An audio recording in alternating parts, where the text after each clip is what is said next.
pu braver et la mort et l'enfer. La force est en Christ, la force est en Christ. Retour aux fondamentaux de la foi en Jésus-Christ de Nazareth. Jésus d'un mot fait tomber tous les fers. La force est dans le sang de Christ. Je suis fort. Retour aux fondamentaux de la foi en Jésus-Christ de Nazareth, une émission d'enseignement présentée par le pasteur Ketchon Joseph. Oui, plus que vainqueur par le sang. Retour aux fondamentaux de la foi en Jésus-Christ de Nazareth, c'est tous les mercredis de 10h45 à 11h15 sur Radio Évangélique Maranatha. Veux-tu du ciel t'approcher chaque Bonne écoute à vous. jour?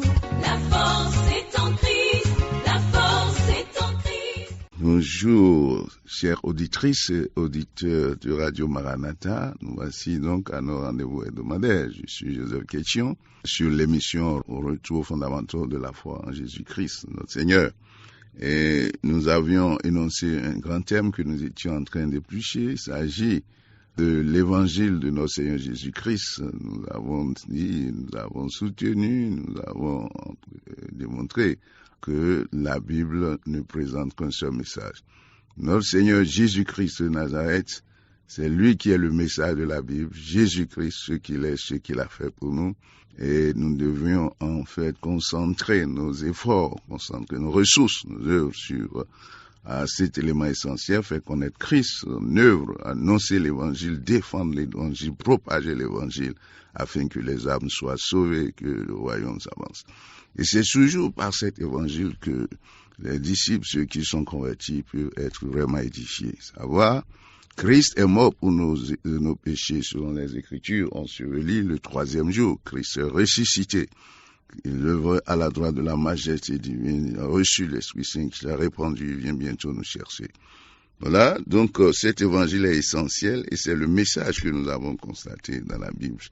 Et le Seigneur Jésus-Christ, par exemple, après sa résurrection d'entre les morts, au moment où les disciples hésitaient toujours en ce qui concerne, hésitaient et doutaient de sa résurrection quand il était allé vers eux, nous avons constaté un certain nombre de choses et c'est ce qu'il a fait. C'est-à-dire que le Seigneur Jésus ressuscité a aussi enseigné à ses disciples, les a exhortés sur l'évangile, son évangile. Et par exemple, si nous voyons les disciples qui allaient qui étaient sur la voie d'Emmaüs, la Bible, sur le chemin d'Emmaüs, la Bible nous dit que pendant qu'ils parlaient et discutaient, Jésus s'approchait et fit route avec eux. Mais leurs yeux étaient empêchés de le reconnaître. Il leur dit, de quoi vous entretenez en marchant pour que vous soyez tout tristes? L'un d'eux, nommé Cléopas, lui répondit, es-tu le seul qui séjourna à Jérusalem ne sache pas ce qui est arrivé ces jours-ci? Quoi? Leur dit le Seigneur Jésus. Et il lui répondit, ce qui est arrivé au sujet de Jésus de Nazareth, qui est un prophète puissant en œuvre et en parole, devant Dieu, devant tout le peuple, et comment les principaux sacrificateurs et nos magistrats l'ont livré pour le faire condamner à mort et l'ont crucifié. Nous espérions que ce serait lui qui délivrait Israël. Mais avec tout cela, voici le 3e jour que ces choses se sont passées. Il est vrai que quelques femmes d'entre nous ont fort étonné, s'étant rendues de grand matin au sépulcre, et n'ayant pas trouvé son corps, elles sont venues dire que des anges leur sont apparus et ont annoncé qu'il était vivant. Verset 25. Alors Jésus leur dit, ô hommes sans intelligence, et dont le cœur est lent à croire tout ce qu'ont écrit, ce qu'ont dit les prophètes, ne fallait-il pas que le Christ souffrit ces choses et qu'il entra dans sa gloire? Et commençant par Moïse et par tous les prophètes, il leur expliqua dans toutes les Écritures ce qui lui concernait. Voilà un exemple, un tableau clair, où nous voyons des disciples, ces gens qui ont marché avec Christ, et Christ s'est présenté à eux, mais ils ne l'ont pas reconnu. De la même manière, il y a plusieurs dans nos églises aujourd'hui qui ayant marché pendant longtemps avec des frères et sœurs dans l'église, n'ont jusqu'à présent pas reçu la révélation du Christ. Voilà un cas patent. Mais ce que Christ leur a dit concernant pendant son ministère terrestre, ils n'ont pas cru. Jésus-Christ est ressuscité maintenant et ils sont encore dans le doute. Pour eux, c'est toujours un grand prophète, n'est-ce pas? En œuvre et puissant en œuvre, c'est ça. Et c'est là où Jésus devait les reprendre pour dire, homme sans intelligence, lent à croire ce qu'ont dit les prophètes. Ne fallait-il pas que le Christ souffrisse ces choses et qu'il entrât en sa gloire? Et Jésus maintenant va leur faire une étude biblique. Faire l'exégèse, comment il faut comprendre les Écritures. Le verset 27 dans Luc 24 nous dit, et commençant par Moïse, c'est-à-dire la Torah, les 5 premiers livres de la Bible, et par tous les prophètes, il leur expliqua dans toutes les Écritures ce qui le concernait. En quelque sorte, il est le message de la Bible, Seigneur Jésus-Christ. Et quand nous prenons la Bible, nous devons chercher à le découvrir. Et c'est ce qu'il leur a démontré. Et de même quand ceux-là sont allés annoncer au grand groupe des disciples qu'ils ont vu le Christ, Jésus aussi s'est présenté devant eux. Et eux, ayant vu Jésus-Christ ressuscité, ils ont cru voir devant eux un fantôme. Jésus devait leur convaincre qu'il n'était pas un fantôme qui est ressuscité en chair et en os. Et il leur a dit, à partir du verset 44, il dit, puis il leur dit, c'est là ce que je vous disais lorsque j'étais encore avec vous, qu'il fallait que s'accomplisse tout ce qui était écrit de moi dans la loi de Moïse, dans les prophètes et dans les psaumes. Alors il leur ouvrit l'esprit afin qu'ils comprissent les Écritures. Et il leur dit, ainsi il est écrit que le Christ souffrirait et qu'il ressusciterait des morts le 3e jour, et que la repentance, le pardon des péchés serait prêchée en son nom à toutes les nations, à commencer par Jésus-Christ, à Jérusalem. Qu'est-ce que nous retenons là? Nous voyons alors que le Christ ressuscité est allé maintenant présenter l'évangile, la bonne nouvelle, à ses disciples qui l'ont suivi pendant 3 ans, plus de 3 ans, près de 3 ans. Il a présenté l'évangile. Regardez ce qu'il dit. Christ est mort pour nos péchés, Christ souffrirait, enseveli le 3e jour ressuscité, ce que le verset 44 nous dit. Et c'est alors qu'ils ont reçu eux-mêmes alors l'évangile. Et il leur a appris, comme je disais, Jésus ressuscité pendant 40 jours, leur a enseigné l'évangile. Et quand Jésus est parti, ils ont appris la leçon. Ils ont compris que le message de la Bible, le message central pour le jour, c'est Jésus-Christ, Christ crucifié, ressuscité. Et c'est ce qu'ils ont fait. Le jour de la Pentecôte, le discours de Pierre, c'est ça, est revenu sur ça. Quand l'Esprit Saint est descendu, l'Esprit Saint est survenu sur eux en puissance. C'est ce que Pierre a prêché. Une seule prédication et 3000 âmes se sont converties. C'est ce que la Bible nous dit. Il a prêché quoi? Il a prêché la mort du Christ pour nos péchés, son ensevelissement et sa résurrection. Et vous pouvez lire ça dans Acte 2. Vous allez voir, c'est ce qu'il a prêché. On peut lire encore un autre verset dans Acte 4:33. Acte 4:33. Qu'est-ce que les disciples ont prêché? La Bible nous dit dans Acte 4:33, verset 33, ce qui suit, je vais vous lire ça. La Bible nous dit que les apôtres rendaient avec beaucoup de force témoignage de la résurrection du Seigneur Jésus. Et une grande grâce reposait sur eux tous. C'est ça. C'est ça qu'il faut prêcher. Ils rendaient avec beaucoup de force témoignage de la résurrection du Seigneur Jésus. Une grande grâce reposait sur eux. Et c'est ce qu'ils ont fait. La source de la puissance, c'est l'évangile.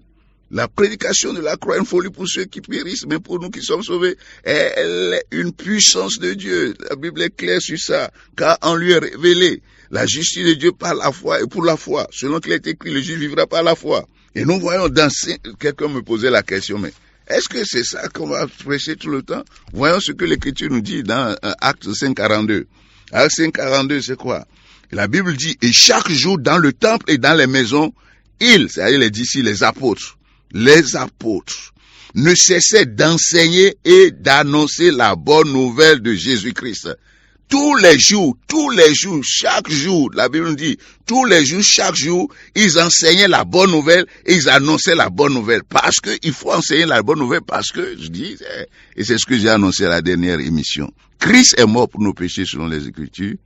Christ enseveli, Christ ressuscité. Ça fait 3 piliers de l'évangile qu'il faut dépouiller. Et comme je l'ai dit, ce que nous allons faire essentiellement, donc nous commençons par la mort du Christ et nous allons continuer avec les autres points par la suite. Cela dit, je voudrais donc parler ce jour du premier point que j'ai annoncé, c'est-à-dire que la mort de notre Seigneur Jésus-Christ procure l'expiation et la propitiation pour l'âme qui a cru en Jésus-Christ. Mais avant de continuer, je voudrais rappeler ceci, que c'est pour la pédagogie que nous avons jugé bon d'aller point par point, c'est-à-dire de parler d'abord de la mort et ensuite de parler de l'ensevelissement et de la résurrection. Mais en fait, la révélation biblique est claire, les trois sont liés. C'est-à-dire quoi? Par exemple, c'est la résurrection de notre Seigneur Jésus-Christ qui donne, qui valide, qui élève au plus haut degré sa mort et son ensevelissement. C'est-à-dire que quoi? La Bible nous dit dans le premier épître de Paul, chapitre 15, verset 17, ce qui suit, je vais vous lire rapidement. Il dit, et si Christ n'est pas ressuscité, votre foi est vaine, vous êtes encore dans vos péchés. Et par conséquent, aussi ceux qui sont morts en Christ sont perdus. Ça veut dire que quoi? Si je crois qu'à la mort de notre Seigneur Jésus-Christ, sans croire en la résurrection du Christ, c'est que ma foi est vaine. C'est-à-dire que croire en la mort du Christ uniquement ne m'apporte rien, ni en son ensevelissement ne m'apporte rien. Donc ça montre quoi? Que les trois sont nécessaires, les trois éléments, surtout la résurrection. Donc, comme j'ai dit, je vais parler de la mort de notre Seigneur Jésus et des bénédictions qui sont liées à cette mort. Mais en fait, quand on va au fond de la révélation, on se rend compte de quoi? Que en fait, l'évangile de notre Seigneur Jésus, la bonne nouvelle, c'est-à-dire Christ est mort pour nos péchés selon les Écritures, enseveli, le troisième jour il est ressuscité, c'est-à-dire ces trois piliers de l'évangile procure ce que nous appelons le salut. Et comme vous savez, quand nous parlons du salut, le salut est un paquet. Il y a beaucoup de choses qui sont dans le salut. Et c'est ça que nous allons commencer par évoluer. Et les éléments qui sont dans le salut sont liés soit à la mort, soit aux trois réunis, l'ensevelissement et la résurrection. Donc finalement, vous allez voir qu'il y aura chevauchement. Quand je dis, par exemple, la mort du Christ nous procure la propitiation et l'expiation, cela ne pourrait se faire que parce qu'il y a eu la résurrection de notre Seigneur Jésus-Christ. C'est ce point que je voudrais faire avant de continuer dans ce que nous voulons faire aujourd'hui. Donc, en fait, ce que nous voulons faire, c'est en quelque sorte les éléments composants, les applications du salut que procure la bonne nouvelle, l'évangile de notre Seigneur Jésus-Christ. Et je vais mettre l'accent sur la contribution de chaque pilier dans ces bénédictions.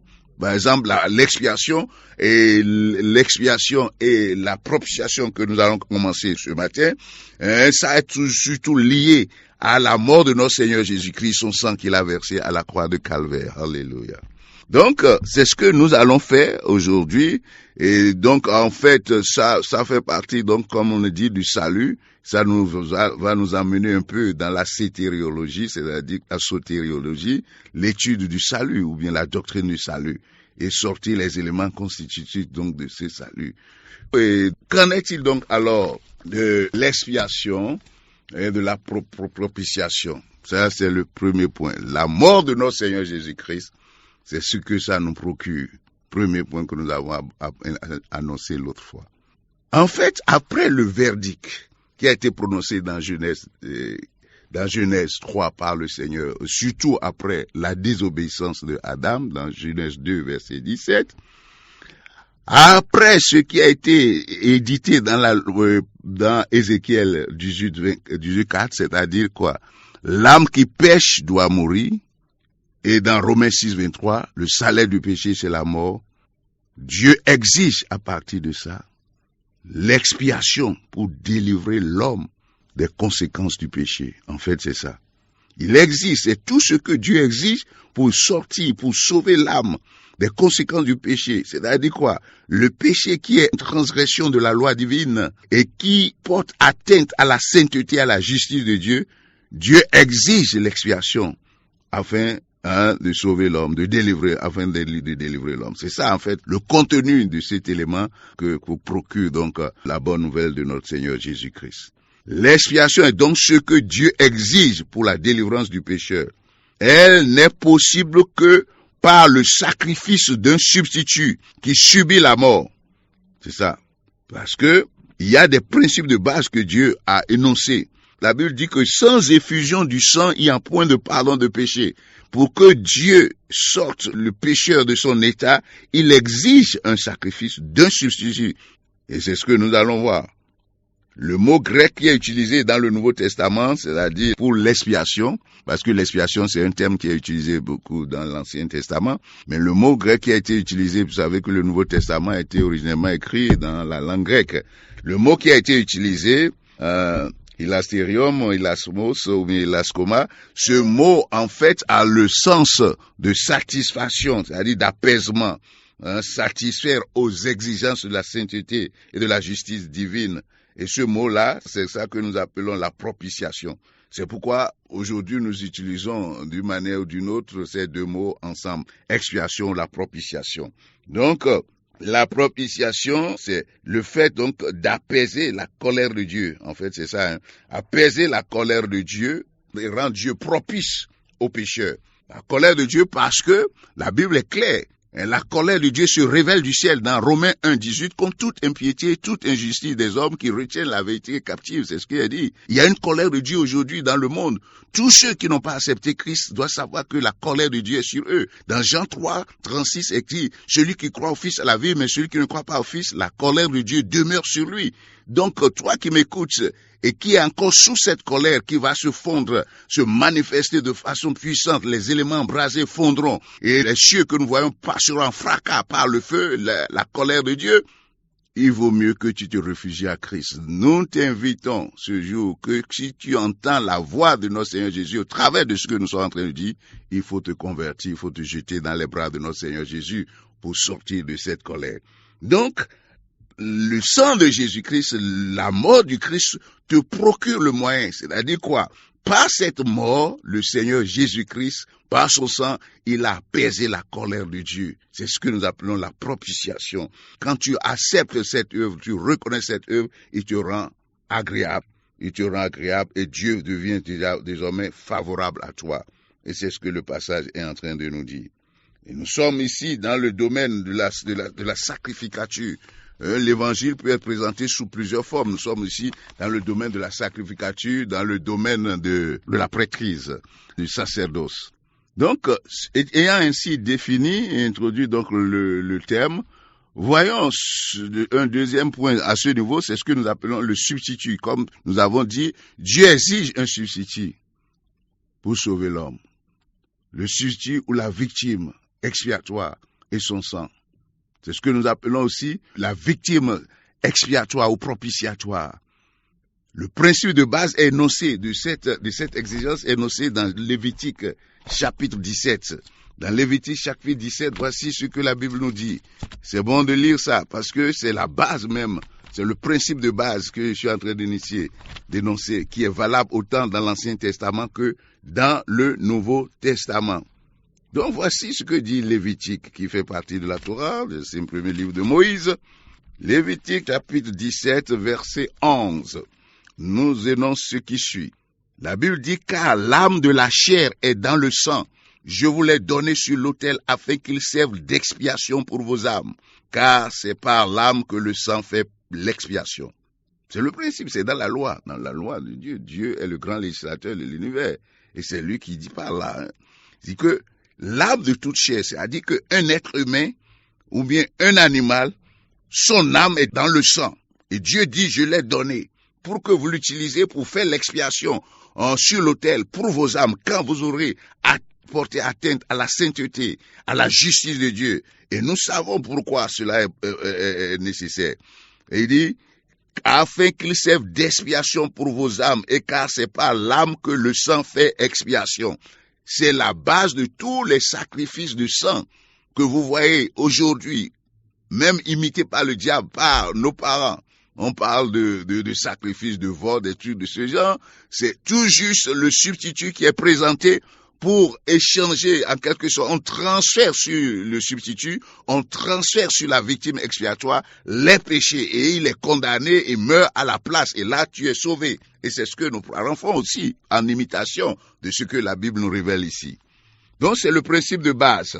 L'âme de la chair est dans le sang.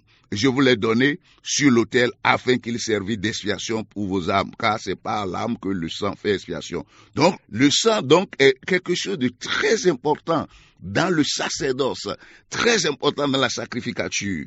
Et Hébreux 9, 2 va dire que tout d'après la loi que Dieu a instituée, c'est-à-dire la loi mosaïque, est purifié par le sang. Et sans effusion du sang, il n'y a point de pardon de péché. D'où la nécessité d'une victime expiatoire, comme l'avons dit.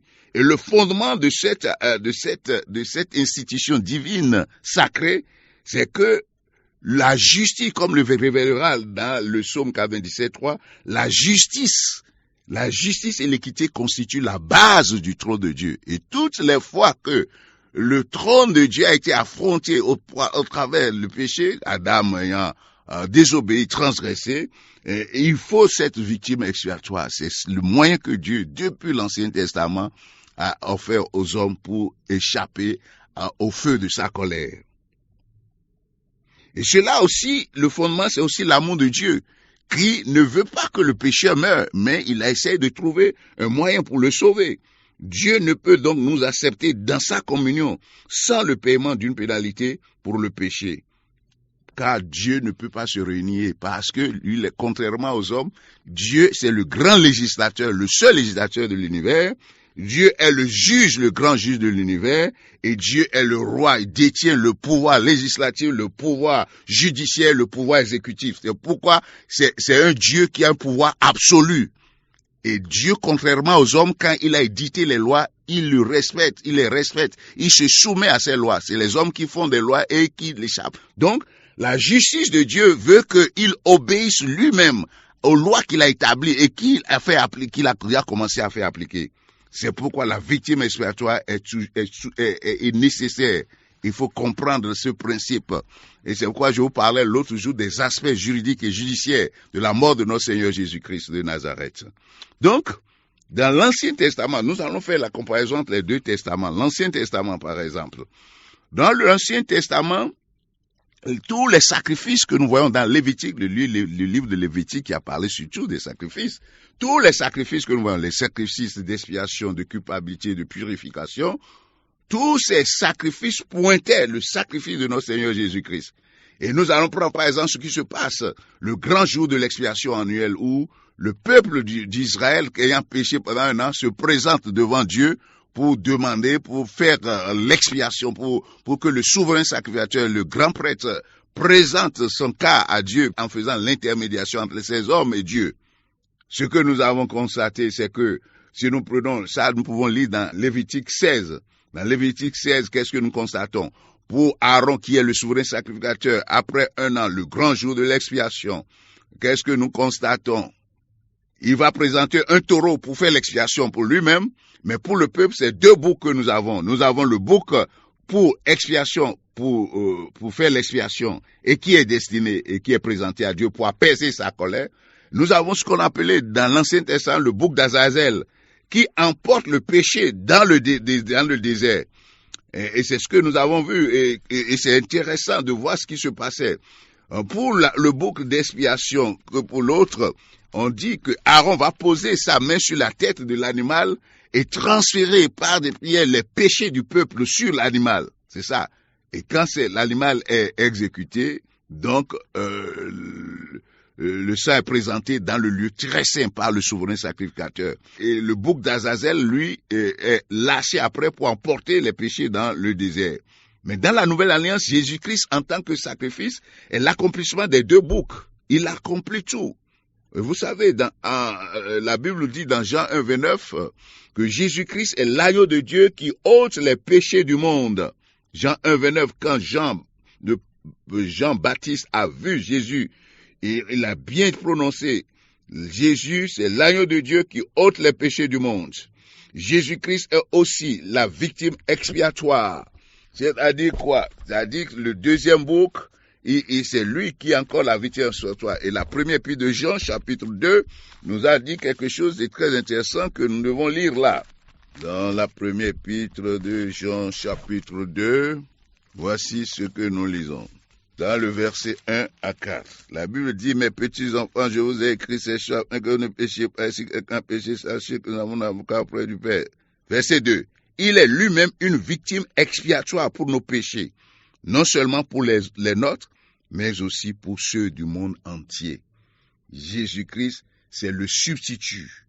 Il s'est substitué à toi, pécheur, à moi, criminel. C'est ce que la mort du Christ signifiait. Et il a pris sur lui, il a été accusé faussement. Pourquoi? Parce qu'il était là en train de jouer un rôle, c'est-à-dire que de se présenter comme le substitut des criminels que nous étions, et il a été exécuté à notre place. C'est ça le sens de la mort de notre Seigneur Jésus-Christ. Dans Romains 3, dans l'épître de Paul aux Romains, c'est encore expliqué. Nous revenons plus tard encore en détail sur ces aspects. Dans Romains 3, versets 25-26, la Bible nous dit, Jésus-Christ, c'est lui que Dieu a destiné par son sang à être, pour ceux qui croiraient, victime propitiatoire, afin de montrer sa justice, parce qu'il avait laissé impunis les péchés commis auparavant au temps de sa patience, afin, dis-je, de montrer sa justice dans le temps présent, de manière juste, tout en justifiant celui qui a la foi en Jésus-Christ de Nazareth. C'est ça. Donc, Dieu ne se réunit pas juste tout en justifiant ceux qui ont la foi en Jésus-Christ, qui est la victime propitiatoire. La colère de Dieu est apaisée quand tu crois en Jésus-Christ. Quand le Saint-Esprit te convainc, il ne faut pas le résister, il faut croire. Et le Seigneur va détourner sa colère de ta vie. Et au même moment, Dieu te devient favorable à toi, établit une communion avec toi. C'est ce que le passage est en train de dire. Et nous pouvons voir encore, Jésus, dans le jardin de Gethsémani, a eu à faire face à cette réalité. Nous allons lire un autre passage dans 2 Corinthiens 5, 21. Dans 2e épître de Paul aux Corinthiens, chapitre 5, 21, c'est un verset très puissant qui nous permet de bien comprendre le sens de la substitution, la doctrine de la substitution. Christ est substitué à nous. Alléluia. La Bible dit, celui qui n'a point commis le péché, c'est-à-dire Jésus-Christ qui n'a point commis le péché, il l'a fait devenir péché pour nous, afin que nous devenions en lui justice de Dieu. C'est-à-dire que Jésus-Christ de Nazareth, notre Seigneur, il a porté, comme je vous ai montré dans l'Ancien Testament, on a transféré sur lui tous nos péchés au point qu'il est devenu péché. C'est ce que la Bible nous dit. Et par sa mort, donc, il a pris nos péchés et lui nous a transféré sa justice. Parce que condamné à notre place, il s'est substitué à nous.